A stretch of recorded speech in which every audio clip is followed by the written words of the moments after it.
ከመስከረም አንስቶ እስካሁን ድረስ ገበሬው እያገኘ አይደለም። እንዳትበላም ለጎማት እንዳትሄድም ቀየሯት። ትናንትና መንጓለል ዛሬ መንጓለል ለምን ከተባለ በቤንዚን ችግር ምክንያት ኩፖን መያዝ አያሰጥ ልናጽፍ ስንል ወረዳ ላይ መፍትሄ አሁንም አላገኘንም። አይጻፍላችሁም ብሎ መቆም ያቻለው ለምንድን ነው?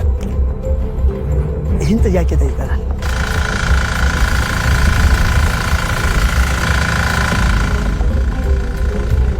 ጀሪካ ተብሎ ጀሪካ ሲፈቀድም ከኋላው ደግሞ ሌላ ብዙ ነገር አለ። 100 ጀሪካ ቢፈቀድ 1000 ጀሪካ በውጭ ይወጣል።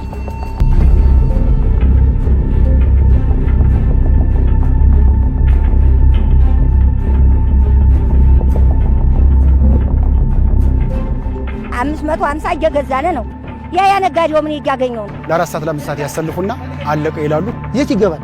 ማዳያ ላይ ስቴጃውን ከ200 ከ300 በላይ በርሜሎች ተቀምጦ ታያለሽ። ታንከር አሰርቶ የሚንቀሳቀሱ መኪኖች አሉ። አውቶቡስ ወንበሩ ተነቅሎ እኮ የነዳጅ ማጓጓዣ አድርገውታል። ቤንዚኑ በማደያ ሳይሆን በየሰፈር በሃይላንድ ውስጥ ሆኖ ነው የሚሸጠው። ቤንዚን ሽያጭ ጫት ቤት ሳይቀር እየሸጠ ያለ ነው። እንዳትይዙ ተከልክለናል። እርምጃ የወሰድንበት ማደያ አለ እዚህ። ሰርተን መግባት ሲገባን ውሏችን ወረፋ ጥበቃ ነው። ሴቶችም ወንዶችም ወይም ደካሞች አቅመም እኮ በኖረና የሚያምር ስንዴ በቅሏል። አሁን ግን ደርቋል። እንዲያው አርሶ አደር ካላመረተ በአየር እንዲበር በመኪና አይደለም በአይሮፕላን ሳይበላ ያበራል።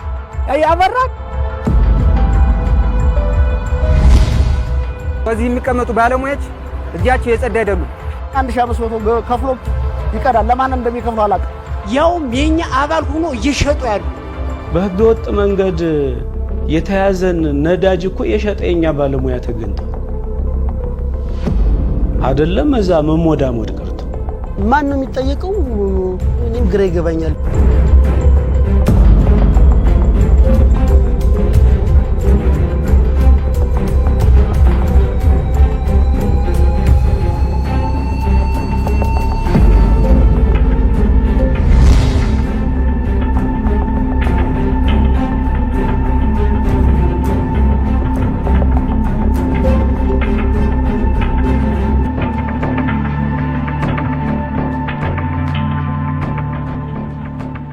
በአማራ ክልልም ከውጭ የሚገባው የነዳጅ ምርት በትክክል እንዲሰራጭና እንዲመራ ከማስቻል ባለፈ የመሰረተ ልማት እንዲኖረው በሚል በአማራ ክልል መስተዳደር ምክር ቤት አስቸኳይ ውሳኔ ተሰጥቶበታል። የነዳጅ አቅርቦትና ተደራሽነትን ችግር በዘላቂነት ለመፍታት እስከ መጋቢት 30 2013 ዓ.ም ድረስ የነዳጅ ማደያ መገንቢያ ቦታ በምደባ እንደሚሰጥም ወስኗል። ይህም የክልሉን የማደያ ቁጥር 290ን እንዲሻገር አድርጓል። ምንም እንኳን ሁሉም ስራ ላይ ባይሆኑም ይህም ውሳኔ ነሐሴ 30 2012 ዓ.ም በተጻፈ ደብዳቤ ለ3 ከተማ አስተዳደሮችና ለ12 ዞኖች ግልባጭ ተደርጎ ተልኳል። ውሳኔውም በአማራ ክልል መስተዳደር ምክር ቤት ሚያዝያ 24 2012 ዓ.ም 5ኛ ዓመት 5ኛ ዙር 1ኛ መደበኛ ስብሰባ ላይ የተወሰነ ነው። ይሁንና የነዳጅ ምርት ውጤቶች በየቀኑ ጫጫታ እየተፈጠረባቸው በዘርፉ ላይ ያለው ህገ ወጥነትም አይነትና መልኩን እየቀየረና ምርቱም በአደባባይ ወጥቶ እየተሸጠ ነው። ወረፋ ይዤ እዚህ መዝገብ ተመዘገቡ። ልክ 12 ሰዓት ላይ መዝገቡ አለቀ። ወጣና ከወጣን በኋላ መዝገቡ አይሰራም። እንደገና ወረፋ ያዙ ተባለ። 6 ሰዓት መጣሁ። 11 ሰዓት ከቤት ተነስቼ መጣሁ። 11 ሰዓት ተነስቼ መጥቼ እዚህ ጋር ወረፋ ደርሶኝ ነበር። ወረፋ ከደረሰኝ በኋላ ኩፖን ደግሞ የሚባል አለ። የመንግስት መኪኖች እኔ ግለሰብ መኪና ነው። ኩፖን የሚባል መኪና አለ። እዱና እንደገና በዚህ በኩል ደግሞ ወረፋ ያዙ ተባለ። በሌሊት 11 ሰዓት ነው ተነስቼ መጣሁ። ግን እስካሁን ድረስ ይኸው እዛ ጋር ነው ቁም የምታይ። እኔ ጀሪካ ይጀቤር ለምሳሌ ከጀሪካው ላይ 400 ብር ፕላስ ተደርጎ መቅዳት ይችላል። ገብቶሻል? በኖርማል ታሪፉ ሳይሆን በ100 ብር ሆኖ በ100 ብር ይሆንና ለጀሪካ ደግሞ ለቀጂው 400 ብር ከፍላለሁ። እንደዛ ይሆን ይሸጣል። ቤንዚኑ በማደያ ሳይሆን በየሰፈር በሃይላንድ ውስጥ ሆኖ ነው የሚሸጠው። ገበያ ላይ በቃ 500 ብር 600 ብር 2 ሊትር 3 ቀን ተሰልፋል ለ8 ሊትር ማለት ነው። ይሄም ሆኖ ፍትሃዊ አሰራር እየተሰራ አይደለም። ቤንዚኑ ይገባል ምን ያክል ቀዳን ይባላል። ግን አንደኛ ማደያዎቹ ለአንድ ቀን ነው የሚቀሩት። የተወሰነ መኪና ነው የሚቀሩት። በተለያየ መንገድ በጀርካን ይወጣል። አላስፈላጊ የሆኑ እንትኖችም እናያለን። ያለ ወረፋ የሚገባ አለ። እንደዚህ የተለያዩ ነገሮችን እናያለን። ለ4 ሰዓት ለ5 ሰዓት ያሰልፉና አለቀ ይላሉ። ከዛ ያው ከነሱ ካልወጣ ከማደያ ካልወጣ ጥቁር ገበያ ዙሩ የትም አይመጣም። ስለዚህ እነሱ ለጥቁር ገበያ ያው ይውላል። አምሳሌ አንዳንድ ማደዎችኛ የምናያቸው ማደዎች አሉ 4-10 መኪና ቀርተው አለቀ የሚል ማደዎች ማለት ነው። ይሄ ኢላ 300 መኪና ባንድ ቀርተው ምሳሌ ይልሽ 300 መኪና 400 መኪና ቀርተው አንድ ማደያ ደግሞ 20 መኪና 30 መኪና ቀርቶ 30 ሊትር ነው የተሰጠኝ 20 ሊትር ነው የምሰጥ ይለናል። 20 ሊትርና 30 ሊትር ሰጥቶን እንኳን የተሰለፈው መኪና ማስተናገድ አይችልም። ምንድነው ሲባል አለቀ ይባላል። የት ይገባል? እኛ መቆጣጠር አንችልም። የንግድ ባለሙያዎች አብረው ይውላሉ። በየማደያው ተመድበው የሚውሉ የንግድ ባለሙያዎች አሉ። ጠዋት ስንከፍት መዝግበናል፣ ማታም ስንዘጋ መዝግበናል ነው የሚሉት። ግን ይሄ ቼኪንግ ወይም ደግሞ ይሄ የተመዘገበ መዝገብ ምን ያክል እውነት አለው ብሎ ደግሞ የሚቆጣጠር አካል ያስፈልገዋል። ጀሪካ ተብሎ ጀሪካ ሲፈቀድም ከኋላው ደግሞ ሌላ ብዙ ነገር አለ። አሁን ያ ጀሪካ አትቅዱ ብላችሁናል። እኔ አሁን ገበሬ ምናምን መጥቶ ሳይ እነሱ በተደጋጋሚ ስማቸው የሚነሱ እዚህ የሚቀመጡ ባለሙያዎች እጃቸው የጸዳ አይደሉም፣ በገንዘብ የሚታለሉ ናቸው። እውነተኛና ህግ በሚለው መሰረት ህግን ለማስፈጸም መጥተው ህግን የሚያፈርሱ ናቸው። ወይ የዘመድ የመኪና ነው ይልሻል፣ ወይ የዘመድ የባጃጅ ነው ይልሻል፣ ወይ የዘመድ ነው ይላል። ባለሙያዎቹ ሄደው ጠዋት ላይ ከፍተው ማታ ላይ አሽገው መሄድ ይደረጋል በእናንተ ባለሙያዎች በኩል።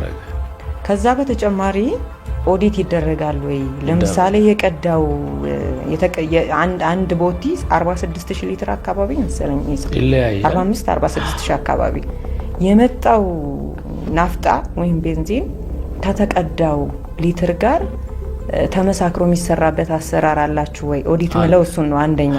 ሁለተኛ ነገር ደግሞ ባለሙያዎቻችሁ ሌላው የተነሳባችሁ ነገር በእናንተ ተቋም በኩል ባለሙያዎቹ እንደውም ቃል በቃል በመላ ነው ያሉኝ። ምን ማለት ነው? ፎርማሊቲውን ያደርጋል፣ ጠዋት ይከፍታል፣ ከዛ አሽጎ ይሄዳል።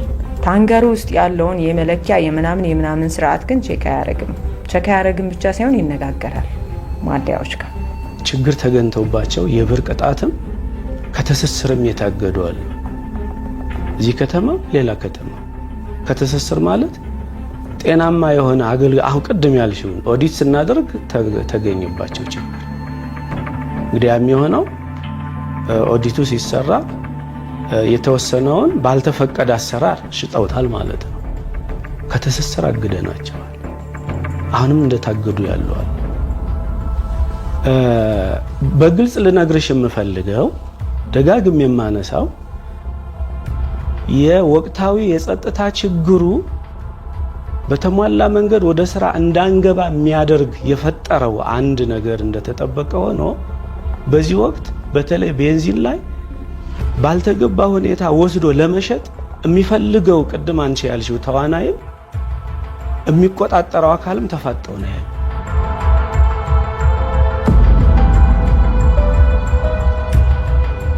የነዳጅ ምርቶች ላይ አይነትና መጠኑ ከፍ ያለ ህገወጥነት ስለመኖሩ የሚያስረዱት ተጠቃሚዎች የህገወጥነት ተግባሩ የተደበቀ ባልሆነበት ድርጊቱን መቆጣጠር አልተቻለም። ስርቆቱ ሪል ነው፣ ማንም ያውቀዋል። ለምሳሌ እኔ ወረፋ ይዤ እኔ እየቀደው የኔ ጓደኛ 1500 ከፍሎ ይቀዳል። ለማን እንደሚከፍሉ አላውቅም።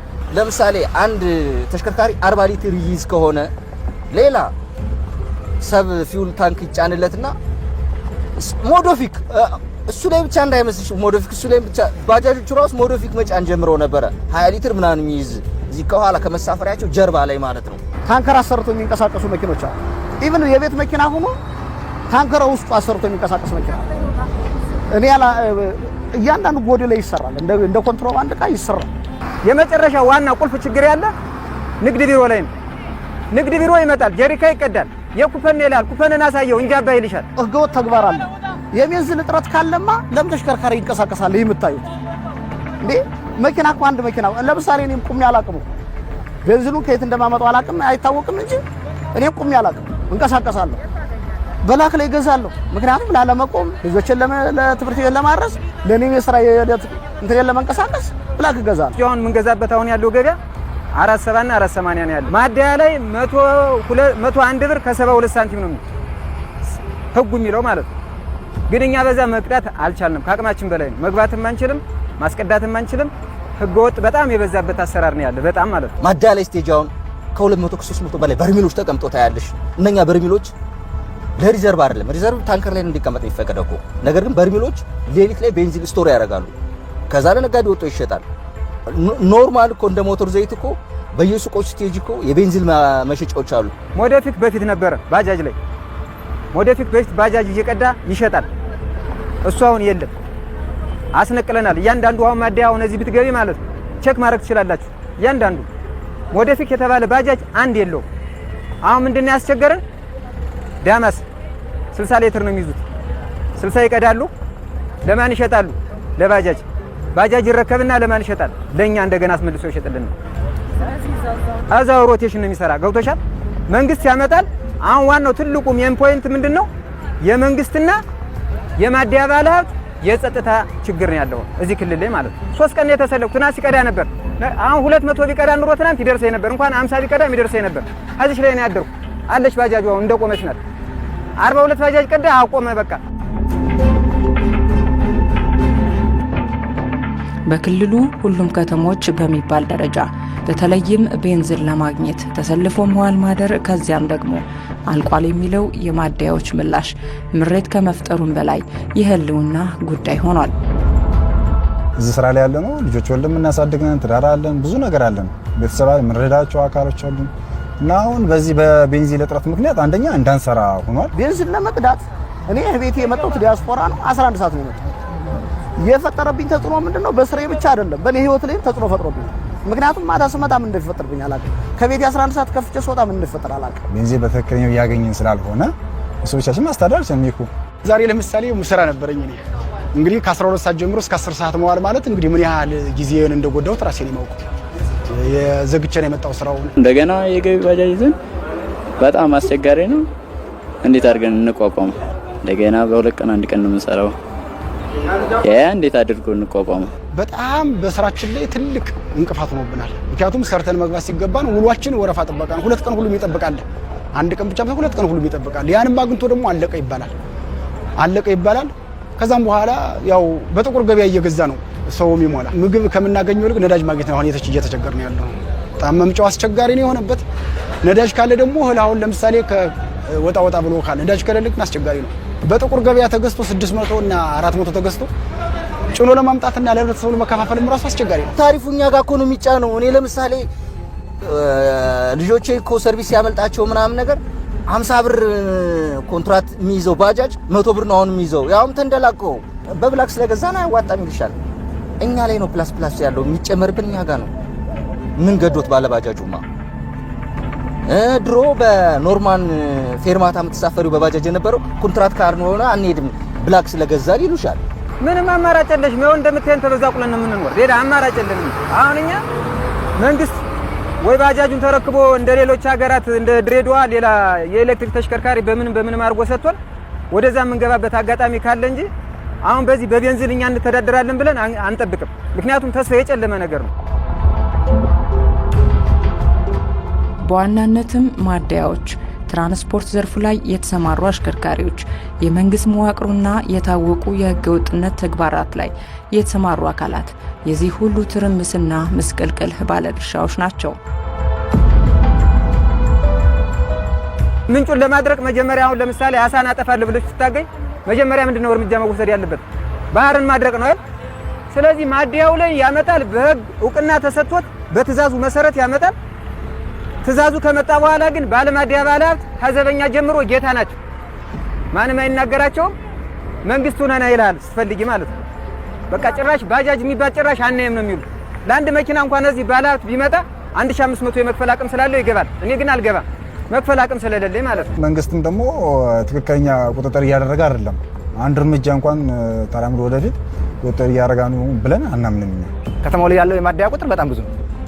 ግን ከዚህ ውስጥ አሁን እኔ መናገር አስፈላጊ ከሆነ ከ20 ያላነሰ ማደያ እንዳለ ነው አሁን እየተነገረን ያለው። ምን ያክሉ ማደያ ያመጣል ከተባለ በወርም በሁለት ወርም የማያመጣ ማደያ አለ። ማን ነው የሚጠየቀው? እኔም ግራ ይገባኛል በዚህ ነገር ማለት ነው። የሚጠየቀው አካል ጠያቂው ማን ነው? ማለት ጥያቄ ቢኖር ኑሮ ይሄን ያህል ፈሰስ ይሄን ያህል በየመንደሩ በየጓዳ ተቀጣጣይ ነገር ይገባል ብለን አናስብም ነበር። ማደያዎች ፍቃዱን ወስደው እየሰሩ ነው። ግን ትክክለኛ ማህበረሰቡን እያገለገለ ያለ ማደያ የትኛው ነው ተብሎ ነው መለየት መቻል አለበት። የኛ አቋም እንደዛ ነው ማለት ትክክለኛ የሚሰራን ይሰራል ብለን ማበረታታት አለብን። ማይሰራን ደግሞ አይሰራም ወደ ትክክለኛው ማህበረሰቡ ወደ ማገልገል አለብህ ግባ መባል መቻል አለበት። ፍቃድ ወስደው ከመንግስት ቦታ ወስደው ገንብተው ወደ ስራ ገብተው ነገር ግን አይሰሩም። ቅድም እንዳልሽው አክቲቭሊ የሚሰሩ ማደያዎች ትንሽ ናቸው። ባህር ዳር ያለ ማደያ ግን ብዙ ነው። ያ ሁሉ ማቅረብ ቢችል የከተማችን ተሽከርካሪዎች ወደዛ ስናከፋፍለው ቀላል ነበር የሚሆነው። ነገር ግን ቦታውን ወስዶ ከማጠር ያለፈ ቦታውን ወስዶ መሰረተ ልማቱን ጨርሶ ከማቆም ያለፈ ወደ ተግባር ያልገቡ ማደያዎች አሉ። በአመት አንድ የማያመጣ ማደያ አለ። ይሄ ነዳጅ ከየት መጣ ከተባለ ቅድም ገልጬዋለሁ። ከሌላ ሀገር ተጭኖ የመጣ አይደለም። ከተማው ውስጥ ገብቶ ነገር ግን በተለያየ ምክንያት ወጥቶ ለነሱ የተሰጠ ነው። እነዛ ሰዎች ደግሞ ደብቀውት ይቆያሉ። በጠፋበት ሰዓት አጋጣሚ ተጠቅመው ይሸጡታል። ተሽከርካሪዎቹ ከቀዱትን ናፍታ ተገቢውን የትራንስፖርት አገልግሎት መስጠት ሲገባቸው ነገር ግን እያለቡ ወይም እያወረዱ ማለት ይቻላል የተሻለ ትርፍ እናገኝበታለን መኪናው ላይ አድርገው ከሚያገኙት ውጭ ይሄኛው ጋር በብላክ የሚሸጠው ከፍተኛ ዋጋ ስለሚያስገኝ ስራቸውን ማደያ ላይ በመቆምና ናፍታ በመቅዳት አምጦ ደግሞ ለህገወጦች በመሸጥ የተሰማሩ ብዙ ተሽከርካሪዎች አሉ። ነዳጅ ቀርቶ ማህበረሰቡን ህዝቡን አሳፍሮ ይዞ ከአንድ ቦታ ወደ አንድ ቦታ መንቀሳቀስ ሲገባው ነዳጁን ቀርቷል።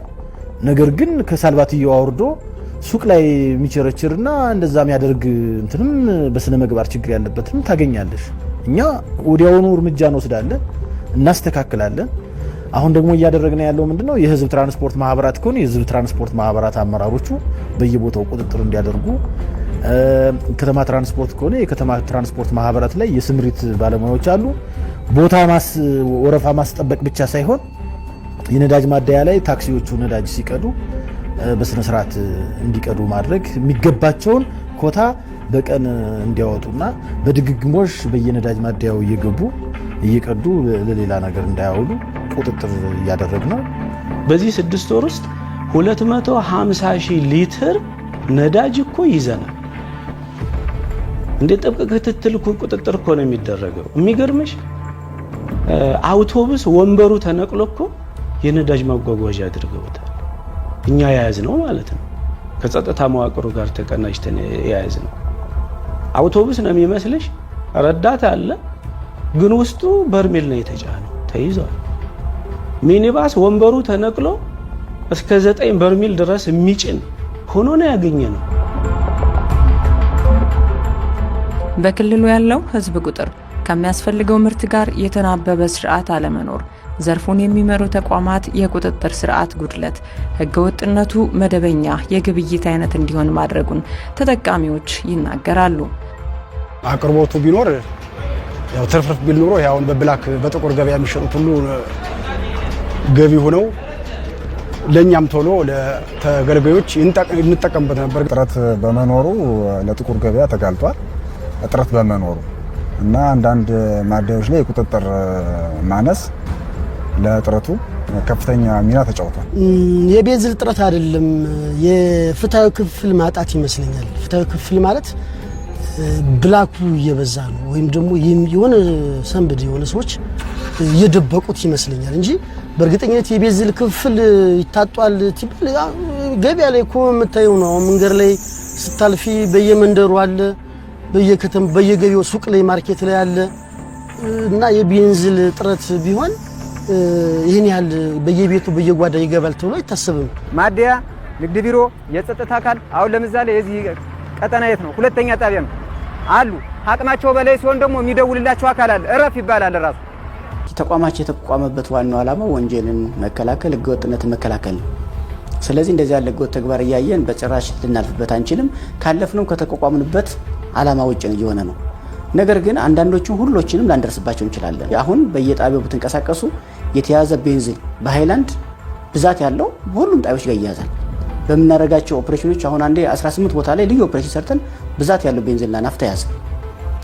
በተለያየ ጊዜም የኛ ጸጥታ አካል ልክ እንደ አንድ ወንጀል መከላከል ተግባር ቆጥሮ እየተቆጣጠረ የሚይዝበት ሁኔታ አለ። ነገር ግን አሁን እንዳልሽው ሙሉ በሙሉ አጥፍተነዋል፣ ሙሉ በሙሉ የህገወጥ ቤንዚንና ናፍታ ሽያጭን ተቆጣጥረነዋል ብለን አንናገርም። መጀመሪያው ነገር አማራ ክልል ላይ የቤንዚንና የናፍታ እጥረት አለ ወይስ የለም? የለም። እውነት ለመናገር የዚህ የናፍታና የቤንዚን ግብይት ላይ የገጠመን ችግር አንደኛው ችግር የአቅራቢ ድርጅቱ የማቅረብ ችግር ነው። አማራ ክልል ላይ በጣም በስፋት እጥረት አለ። እጥረት ከሌለ ህገወጥ ግብይቱ እየተከናወነ ወይም እየተካሄደ በየከተሞቹ የቁጥጥር ማነስ ነው ወይስ ምንድነው? በይፋ ነው፣ በድብቅ ቦታም አይደለም። ማንኛውም ሰው እኔም ራሴ ገዝቻለሁ። ስለዚህ ንግድና ገበያ ልማት ቢሮ ምን እየሰራ ነበረ? ሰው ሰራሽ እጥረት አልተፈጠረም ማለት አይደለም። ቤንዚኑ የሆነ ቦታ ላይ ቆሟል። እዚህ ከተማ ግን ቤንዚን የለም። ሲመጣ ደግሞ ሰው ስጋት ስላለው ወደፊትም እንዲህ አይነት ነገር ሊከሰት ይችላል ብሎ ስለሚያስብ የመጣችውን ደግሞ ይሻማታል። ከ3 ወር ወዲህ ኃይል እያደረግነው ያለነው ምንድነው? በተለይ ይሄ ችግር ይፈጠርባቸዋል በመነላቸው የቀን መረጃ አለ። ምን ያህል ሊትር አደረ፣ ለሚቀጥለው ቀን ምን ያህል ሊትር አገልግሎት ይውላል፣ በሚቀጥለው ቀን ደግሞ ምን ያህል አደረ እያልን ይሄን መረጃ በየቀኑ እንከታተላለን። ይሄ ጤናማ መሆኑን ደግሞ የኢንስፔክሽን ስራ እንሰራለን። ደርሰን እኛ ማደያ እንፈትሻለን። ለምሳሌ ባህር ዳር ከተማ 30,000 ኦር 100,000 ናፍጣ አደረ ካለኝ ሙያተኞችን ልኬ ሪል ይሄ ነው ያደረ ብዬ እለካለሁ። ሙያተኞች ይሄዳሉ ይለካሉ። አንደኛ የሚሰጡን መረጃ ትክክል መሆን አለመሆኑን እያረጋገጥን በመሄድ ረገድ ጥብቅ ቁጥጥር ለማድረግ ጥረት እያደረግን ነው። በዛ ጉድለትም ያገኘናቸውና እርምጃ የወሰድንበት ማደያ ያለ እዚህ ከተማ ታንከሩ ላይ ያለ ነዳጅ አልነገረንም። ዋሽቶ ነው የተናገረው። ሙያተኛውም አብሮ ዋሽቷል ማለት ነው። ስለዚህ ይሄ ውሸት ካለ ብለን ለ3 ወር ከነዳጅ ትስስር ያገድነው ማደያ አለ።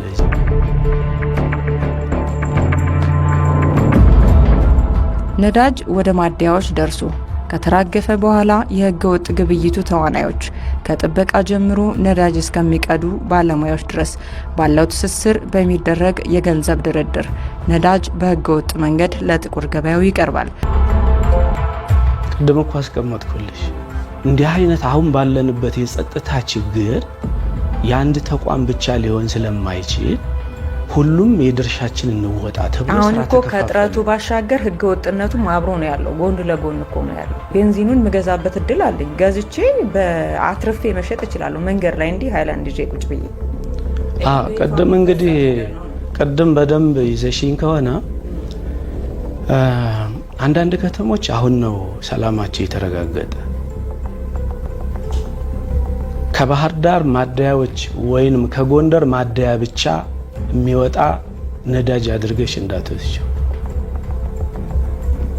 በዙሪያ ያሉት መሰረታዊ የሆነ የጸጥታ ችግር የነበረባቸው ከተሞች ከነሱ ማደያ ቀድም በመጀመሪያ አንስቼልሻለሁ። እኛ ደርሰን ማንቆጣጠራቸው አሉ። በጸጥታ ችግር ምክንያት የዛ አካባቢ አመራርም የኛም ተቋም ደፍሮ ወደ ስራ ያልገባባቸው ከተሞች ላይ ያሉ ባህር ዳር አሁን ስቲል ትናንትና ድረስ ነበረ። ለምሳሌ ይሸጣል ቤንዚን። እሱን እያልኩሽ አይደለም፣ ምንጩን ነው ልነግርሽ የፈለኩ። የነዳጅ ምንጩ ከተለያየ ነው የሚወጣበት። ከማደያዎች የሚያፈስበት ህጋዊ መንገድ በሚመስልም በህገወጥ መንገድም እኛ ከማንቆጣጠራቸው ደርሰን ከማንመራቸው ከተሞችም ነው መጀመሪያ ነዳጁ የሚወጣው ማለት ነው። በዛ ምክንያት ለምሳሌ አሁን ሆነን የባህር ዳር ከተማ ማደያዎች ጥብቅ ቁጥጥር ይደረጋል። ማታ ታሽጎ ነው የሚያድረው፣ ጠዋት ነው የሚከፈተው። አሁን ምግብ ባህር ዳር አለ። ከየት ነው የሚመጣው? ከዙሪያ ወረዳ ይመጣል። ተጽዕኖ የሚፈጥረው እንደውም አሁን ንግድ ቢሮ የሚባለው በእኔ ይል ምክንያቱም እዚህ ለሳምፕል ተቀምጠዋል። 3000 ሊትር እንደቀዳ በቃ ብሎ ነው የሚያሰናብተው። ብዙዎች ማደያዎች ላይ ሄዳችሁ ብትከታተሉ ማለት ነው። እና ሽፋን ያደረጉ በማን ነው? በንግድ ቢሮ ነው። ንግድ ቢሮ ስቴጂ ወክለናቸዋል፣ እነሱ ጋር እናግራቸው። እነዚህ ደግሞ ከባለ ሀብቱም ጋር ከሆነ አካልም ጋር ሆነው አብረው እንደሚሰሩ ነው እኔም ማምን። አሁን እኛ የፈለግነው በዚህ ላይ የሚያግዘንና ከልብ ወስዶ አንተ እንዲህ ነህ አንተ እንዲያ ነህ የሚል ሳይሆን ምን እንስራ ብሎ የሚያግዘንና ችግሩን በመሰረቱ እንድንፈታ ነው የፈለግነው። እንደ እውነት ለመናገር እዚህ ከተማ እኮ ይባብ ካምፓስና አባይ ማዶ ሂደቀዳ ስትዩ እኮ የሚፈራ ተሽከርካሪ ያለው። ፍትሃዊ የክፍል ችግር የምንለው ማደያዎቹ ሊያከፋፍሉ ለማህበረሰቡ ሊያቀሩ ያመጡትን ቤንዚንና ናፍታ በተገቢው መንገድ ለማህበረሰቡ አያከፋፍሉ። ሶስተኛው ችግር የመዋቅሮች ችግር። መዋቅሮች የምንላቸው የጸጥታ መዋቅሩ፣ ትራንስፖርት፣ ንግድ ይህንን በተገቢው መንገድ መካሄዱ መቆጣጠር ስንችል ባለማድረጋችን ነው። ሶስታችንም አካሎች ተዳምረን የዚህን ችግር አበብሰናል። ይህን ችግር ሲባባስ ማህበረሰቡ ከፍተኛ የሆነ ሰልፎች፣ ከፍተኛ የሆኑ ጊዜ ማጥፋቶች ስለሚታዩ ማደያዎች አካባቢ ህጀዛ ከምቆም ከውጭ ለገዝቼ ብጠቀም ረጅም ሰዓት ሰልፍ ላለመጠበቅ ከመፈለግ አኳያ ነው የሚጋበት እንጂ ህገወጥነትን ወዶ አይደለም ማህበረሰቡ። ኢኮኖሚ የሚንቀሳቀስበት ዋና ምርት እንደመሆኑ መጠን የፍላጎቱ መጠንም በዛው ልክ ከፍተኛ ነው። እንግዲህ ቤንዚን ምርት ላይ በተለይ ህገወጥ ድርጊቶች በጣም አሉ። በዚህ ህገወጥ ድርጊት ላይ ደግሞ ተሳታፊዎች ብዙ ናቸው። ህገወጥ የቤንዚን ግብይት እኛም ራሱ ፈጽመን ለፕሮግራማችን በሚል ህገወጥ በሆነ መንገድ ቤንዚን ገዝተናል። ተመልካቾቻችን እንግዲህ አሁን የምርመራ ዘገባችን ህገወጥ ግብይት የቤንዚን አለ የሚለውን ለማረጋገጥ በተለምዶ ቀበሌ 4 የሚባለው ቦታ ላይ ነው ያለ ነው። እንግዲህ ቤንዚኑን ልገዛ ወደ ተባለበት ቦታ እየሄድኩኝ ነው። በጣም የንግድ እንቅስቃሴዎች የሚበዙበት የከተማው ሴንተር ወይም ማዕከል ቦታ ነው። እስኪ የሚሆነውን እናያለን። እንግዲህ ሰላም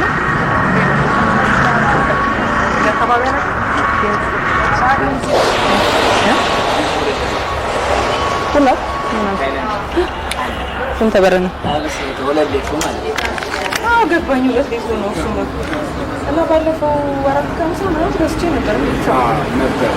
450 ነበር ከ4 ቀን በፊት። እሺ አሁን ነው 500። ስልክ ልትሰጠኝ ትችላለህ? ከእናንተ እነዛ ጋር ይቀንሳል አሉ የሚያስረክ ዳማሶች ጋር እነሱ ያንሳ እስከ 5 ብር እስከ 10 ብር ላይ ሰጡሽ ይችላል። እስከ ስንት አስቀምጪ ከፈለግሽ ስለዚህ ታም እስከ 20 ብር ምናምን ሰጡሽ። ለ5 ብር ለ4 ብር አይመጡልሽ። ኧረ እባክህ አንዴ ነው እኛ ማውስ እንቀበላቸው ነው 50 ብር 100 ብር እነሱ ተቀብለን ማደያ ካለለም ለዛ። እሺ ማደያዎች ጋርስ እንዴት ልገናኝ እችላለሁ? ማደያዎች በታሪክ አትገናኝ። እኛም በዱላን ወለቀ ናረን ምናምን እነሱም ብላት ነው የሚሰጡ። በነገራችን ማደያዎቹ አዎ በ170 ሂሳብ ምናምን ነው የሚሰጠው። ግን የለም እንዲያም ብሎ ሚሊሾች ምናምን ናቸው የሚቀዱት። ሚሊሾች ምናምን ሌላ ቦታ አገኛለሁ የሚቀንስ ምናምን? አዎ ታገኝ። የምሬን ነው። 500 ብር ነው። ዛሬ ይለያል ተብሎ ነበር እንዴ? ራሱ የሚጨምር ነው። ኧረ እባክህ ለምን? የለም ቤንዚን ስለሌለ እኮ ነው ችግሩ። ባህር ዳር ስለሌለ እኮ። ለምንድን ነው ባህር ዳር የሌለው? አለ እንጂ ማደያዎች ጋር አይደለ? ማርያም አበይ ማደናው ትናንት የነበረው ዘፍ አንድ ማደያ ነው። እንትን አጅፕ ጋር መጥቶ አይደል ተብሏል። አንድ የባጃጅ ደንበኛ እንደዛ ይኛል። አዎ ሰልፍ ግን አልጀመረም። ሰልፍ አሰብ 2 ሃይላንድ ማለት 4 ሊትር ማለት ነው። ማደያ ቢቀዳ ከ200 ብር ከፍ ያለ አይደለም። 202 ብር እንደዛ አካባቢ ነው የሚሸጥ የነበረው። ብላክ ላይ በ500 ብር ገዝቼ እየሄድኩ ነው ማለት ነው።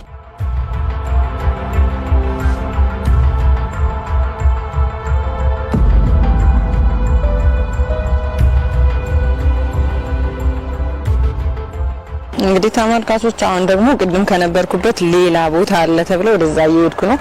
ወይም ከተማው ዋና መንገድ ዋና አስፋልት ላይ ነው ያለው። እስቲ እንግዲህ ስንት እንደሆነ መፈልገውን ላገኝ አላገኝ የሚለውን ደግሞ ቼክ አድርጌ ወደ እናንተ አደርሳለሁ።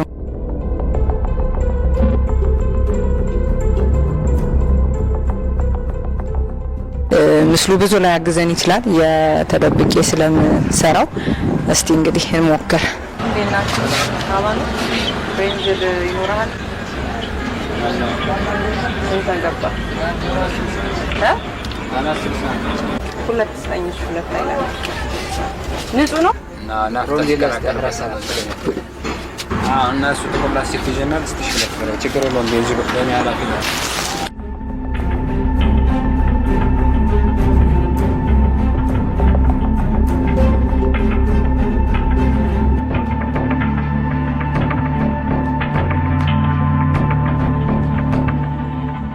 ህጋዊ ማደያዎች ግን እንደዚሁ የለም፣ ናፍጣ የለም፣ ቤንዚን የለም የሚል ማስታወቂያ እየጻፉ ተዘግተው የግዥና ህጋዊ ግዥና የሽያጭ ሂደቱ ነጥፎ ነው የሚታየው ማለት ነው።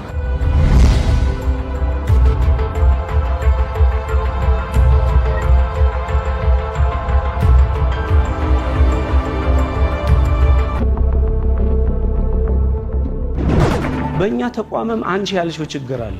ምን ጥርጥር አለው? እሱ ብቻ እንዳይመስልሽ። በህገ ወጥ መንገድ የተያዘን ነዳጅ እኮ የሸጠ የኛ ባለሙያ ተገኝቷል። አይደለም እዛ መሞዳሞድ ቀርቶ ምን ችግሩን እኮ ለመሸፋፈን አይደለም እያደረግነው ያለው ጥረትና በጸጥታው ችግር ምክንያት ምን ያህል እንደተውሰበሰበ እንድትረዱን ካልሆነ በስተቀር ምትዩ ችግር አለ። መንገዱ ብዙ የሆነው የህገ ወጥነት ተግባር ስለመኖሩ የሚያምነው የንግድና ገበያ ልማት ቢሮ ከወደብ እስከሚራገፍባቸው ማደያዎች ለመድረስ ብቻዬን የምወጣው አይደለም ይላል። በዚህ ውስጥ ችግር አለ። ትክክል ነው። ቅድም ያልሽው ነው። የመጀመሪያው ነገር የጸጥታ ችግር ሲከሰት ደህዋን የሚጎዳው የንግድ ስርዓት። በመጓጓዝ ሂደቱ ውስጥ በእናንተ እጅ ያለ አይደለም፣ ከእናንተ ውጭ ነው። መከታተል የእናንተ ስራ ሆኖ ከደረሰ በኋላ ያለው ግን በእናንተ እጅ ነው ያለው። ማጓጓዙም በእኛ እጅ። እኔ ነኝ ፍላጎት ጠይቄ የቆመበት ከተማ ላይ ጠይቄ የታርጋ ቁጥር ሰጥቼ የጸጥታ መዋቅር እንዲመደብልኝ አድርጌ የደረሱበትን ቦታ እየተከታተልኩ ከተማው ላይ እንዲራገፍ የማድረግ የኔ ኃላፊነት ነው። እኔ ነኝ እያደረገ እኔና የኔ ተቋም ነው እያደረገው ያለ። ልዩ ኦፕሬሽን ይጠይቃል ማለት ነው። መደበኛ ስራ እንደሌላው ጊዜ ቅድም እንደተባለው ከጅቡቲ ወጥቷል ከዛ እዚህ ደርሷል ምናምን የሚለው ሪፖርት ብቻ አይደለም። የነዳጅና ኢነርጂ ባለስልጣን በሀገር አቀፍ ደረጃ የሚያስፈልገውን ምርት በራሱ እቅድና ትንተና መሰረት ለሀገሪቱ ከመደበው ውስጥ ለአማራ ክልል የሚያደርሰው ምን ያህል እንደሆነ የታወቀ አይደለም። ህዝብ ቁጥሩ፣ የልማት እንቅስቃሴዎቹ ታስበው ለአማራ ክልል ይሄን ያክል ያስፈልገዋል የሚል መጠን አለው ወይ? በመጠን እንደ እቅድ በመጠን ይሄ ነው ባይባልም በአጠቃላይ እንደ ሀገር ያለው ፍላጎት ይታወቃል። ከዚያ ውስጥ ለክልላችን የሚመደብ አለ። እንደ ሀገር ከሚደርሰን ለክልላችን የሚመደብ አለ። እሱም የሆነው ምንድነው? ከወደብ እንዳመጣጡ ስለሆነ በየጊዜው ከመጣው ለየክልሎች ስለሆነ የተመደበልን በሙሉ ገብቷል። ለምሳሌ ነዳጅ ናፍጣን ከወሰድን ወደ 128 ሚሊዮን ሊትር በ6 ወሩ እሱ በሙሉ ገብቷል። ቤንዚን ወደ 28 ሚሊዮን ሊትር ተመድቧል፣ እሱ በሙሉ ገብቷል። ኬሮሲን ወደ 1.8 ሚሊዮን ሊትር ተመድቧል፣ እሱ ሁሉም ወደ ክልላችን ገብቷል። በግምት ነው የሚሰራው። ለምሳሌ እንደ ሀገር ከሆነ የአፋርም፣ የሶማሌም፣ የኦሮሚያም፣ የአዲስ አበባም፣ ድሬዳዋ፣ አማራ እኩል ነው የሚሰጠው ማለት በምንድን ነው የሚለካው? መለኪያው ምንድን ነው? አይደለም። ይህ አጠቃላይ የክልሉ ፍጆታ በተለያየ መንገድ ፍጆታው ይሰላል። ከሱ ፍጆታ ይነሳና እንደየሚጠቀሙት እንደየፍላጎታቸው ነው እንጂ ለሁሉም እኩል አይደለም። ለምሳሌ እኛ ጋር የመጣውን ያህል ሌላ ክልል ሊመጣ አይችልም። ወይም ደግሞ አዲስ አበባ በርከት ያለ የትራንስፖርት አገልግሎት የሚሰጥበት በርከት ሰፋ ያለ የኢኮኖሚ እንቅስቃሴ ያለበት ስለሆነ በዛ ልክ ደግሞ ላይወድ ይችላል። ዋናው ነገር ፍላጎቱን ማን ነው የሚያሳውቀው? ነዳጅና ኢነርጂ ባለስልጣን ነው ወይስ? ነዳጅና ኢነርጂ በአመቱ ውስጥ እንደ ለኢኮኖሚው ማንቀሳቀሻ የሚሆነኝ ብሎ ያቅዳል። እሱን ያቅድና እንደየክልሎች ፍጆታ ደግሞ ያከፋፍላል። ይሄ የፌዴራል ነዳጅና ኢነርጂና የነዳጅ አቅራቢ ድርጅቱ ስራ ነው የሚሆነው። በየጊዜው በየወሩ ቁጭ ብለው ይደለድላሉ። በየወሩ ማለት ነው። እንደ ሌሎች ክልሎች የአማራ ክልልን መጠን ክልሉ አያውቀውም ነው ምንድን ማለት ነው የምንችለው ነው? አሰራሩ እንደዛ ስለሆነ ነው። ያውቀዋል እያልኩሽ መጠኑ አይታወቅም ስለሆነ ነው አይደለም። እኔ ስለማልደለድል ድልድል እኔ ስለማልፈጽም እንደ ሀገር ወደ ወደብ የሚመጣው የነዳጅ መጠን ይታወቃል። ከዛ ውስጥ ቀመር አላቸው። በቀመሩ መሰረት ለኔ የሚደለደልልኝን ይነግሩኛል።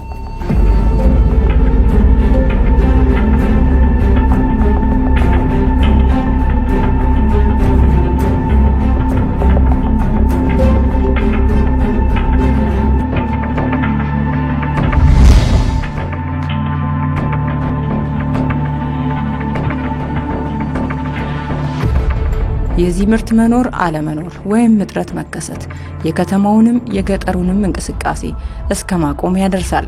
የአማራ ክልል ሰፊ የመልማት ፍላጎት ያለው የጸጥታና የመልካም አስተዳደር ጥያቄ ያለበት ከሌሎች አጎራባሽ ክልሎች ጋር ባለው አዋሳኝነት መተላለፊያ መሆኑም የሚታወቅ ነው።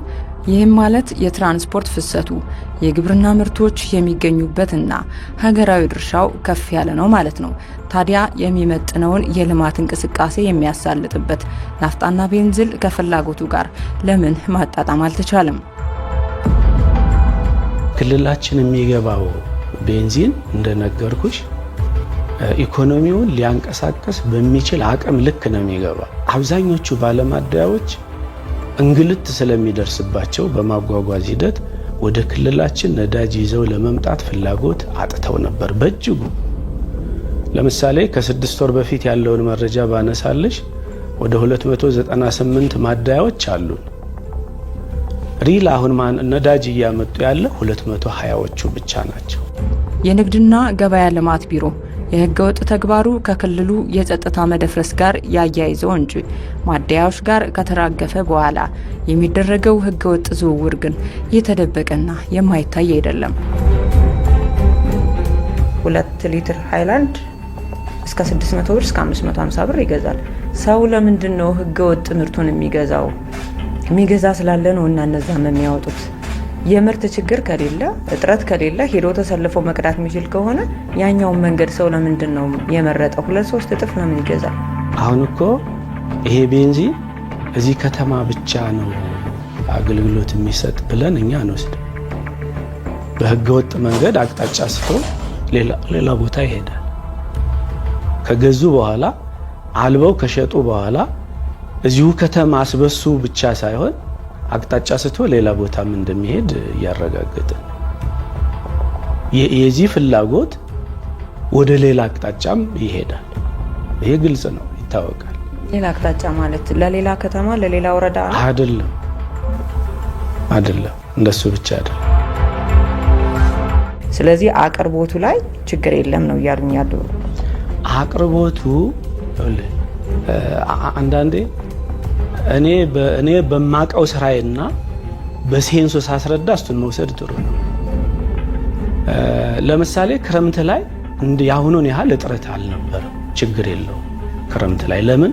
መስኖ ስለሌለ። መስኖ ተደርቦ በሚመጣበት ጊዜ እኛም ችግሩን ለይተን ተጨማሪ የቤንዚን አቅርቦት እንዲኖረን እየሰራን ነው ማለት ነው። የአቅርቦት ችግር አለ። እንደ አቶ አደራው ጋር ብዙ ጊዜ እደዋወላለሁ። ኦርደርኛ እናደርጋለን። አንዳንዴ ብራችንም ተይዞ ትዕዛዝ ወር የምንጠብቅበት ታይም አለ።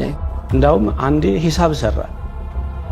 ሂሳቡ ለምሳሌ እነዚህ ከተሞች ስንት ባጃጅ ይኖራቸዋል፣ ስንት ዳማስ፣ ስንት ታክሲ ይኖራቸዋል፣ በቀን ፍጆታው ይሄን ያህል ነው ብለን ራፍ ግምት ሰራን።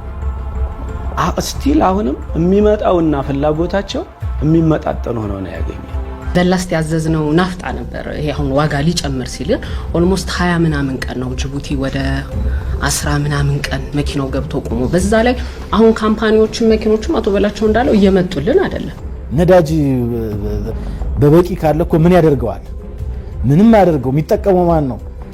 ተሽከርካሪ ያለው ወይም ደግሞ የመስኖ ላይ ጄኔሬተር የተፈቀደለት ይሆናልና ለዚህ ከተማ የሚመጥን የነዳጅ አቅርቦት ሊኖር ይገባል። ይልቁንም ሊያራግብ የሚፈልገው ሌላው ነው።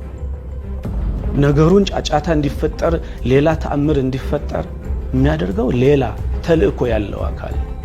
ከተቋማት ጋር ቁጭ ብለን ስንገመግም በመልኩ መፍትሄ እናስቀምጣለን። ይህ የቤንዚልና የናፍጣ ጉዳይ በኢኮኖሚው ላይ ያለው ድርሻ ከፍተኛ በመሆኑ በሁሉም ዘርፍ የሚፈለግ ምርት እንደመሆኑ መጠን በየጊዜው ከሚነሳበት ችግር ይወጣ ዘንድ ዘላቂ መፍትሄ ይፈልጋል። መፍትሄው እኛ ያስቀመጥነው አንደኛ ነገር ቅድም እንዳልሽው በጣም እየሰራንበት ያለ ነዳጁ ጤናማ በሆነ ፍሰት ተጓጉዞ በወቅቱ እንዲደርስ፣ ከወደብ አካባቢ ደግሞ የኛ ነዳጅ የኛ ድርሻ በወቅቱ እንዲጫን ባለማደያዎች ይከፍላሉ፣ በወቅቱ አገልግሎትን እንዲያገኙ በማድረግ መነጋገር፣ ፍሰቱ ጤናማ እንዲሆን፣ ከወደብ የወጣው ደግሞ ወደኛ ሲደርስ ደግሞ የጸጥታ ችግር ሳይገጥመው እኛ ጋር እንዲደርስ ማድረግ። የሚመለከተው አካል ፍቃድ የሰጣቸው አካል በወሰዱት ፍቃድ ልክ መስራት ካልቻሉ እርምጃ ተወስዶ መተላለፍ ካለ ሌላ መተላለፍ አለበት። ሙያተኞችን አሰማርቼ ከላይ እስከ ታች ቀድም ችግር ያለበት ሙያተኛ እንዳለ ሆኖ እናውቃቸዋለን። ሁሉም የህብረተሰብ ክፍል ጥቆማ ይስጥ፣ ሁሉም ተቋማት ጥቆማ ይስጥ። እሱን ጥቆማ ሀብት አይደለ በድብቅ የሚሰራ በዛም በዚህም ባህሪ አይደለ ያለው። ጥቆማዎች ሲመጡ እነሱን ይዘን እኛ ህጋዊ እርምጃ አስተዳደራዊ እርምጃ ለመውሰድ እንበረታታ። እኛ የምንሰራው በአቅማችንና ባለን የሰው ኃይል ልክ ይዘቱ ደግሞ ከሆነ ወሰን አለፍ ያለ ባህሪ ስላለው ያን የሚፈታ ድጋፍ እንፈልጋለን። እኛ ጥቆማ መረጃ እንፈልጋለን። ቅንጅታዊ አሰራሩ በጣም ችግሩን ይፈታዋል። ወደ አክሽን መግባት ነው አስፈላጊ የሚሆነው። ሶስተኛው ነገር የኛ ነው። በተለይ ንግድ፣ ትራንስፖርትና ጸጥታ መዋቅሩ የመጣቸውን ቤንዚንና ናፍታም ቢሆን በፍትሃዊነት እንድትከፋፈል መስራት አለበት። ይህንን የምርመራ መሰናዶ ለመስራት በተንቀሳቀስንባቸው ቦታዎች ሁሉ እንደታዘብ ነው ምርቱን መሸጥና በአቋራጭ መክበር መደበኛ ስራ እስከመሆን ደርሷል። ችግሩን በዘላቂነት ለመፍታትም የተናበበ የመንግስት መዋቅር ከተጠናከረ የቁጥጥር ስርዓት ጋር መዘርጋትን ይጠይቃል። እያደገ ያለውን የህዝብ ቁጥር፣ የክልሉን ስፋትና የልማት እንቅስቃሴ ታሳቢ ያደረገና የሚመጥነውንም መጠን በበቂ ሁኔታ ማቅረብ ያስፈልገዋል። የጸጥታ አካላት በየደረጃው ያለው የንግድና ገበያ ልማት ቢሮ መዋቅር፣ የትራንስፖርትና ሎጂስቲክ ባለስልጣን እስከታች ያለው መዋቅር፣ ማደያዎችና ሌሎችም እዚህ ዘርፍ ላይ ያሉ አካላት ተጠያቂነትን ከኃላፊነት ጋር ሊያረጋግጡ ይገባቸዋል።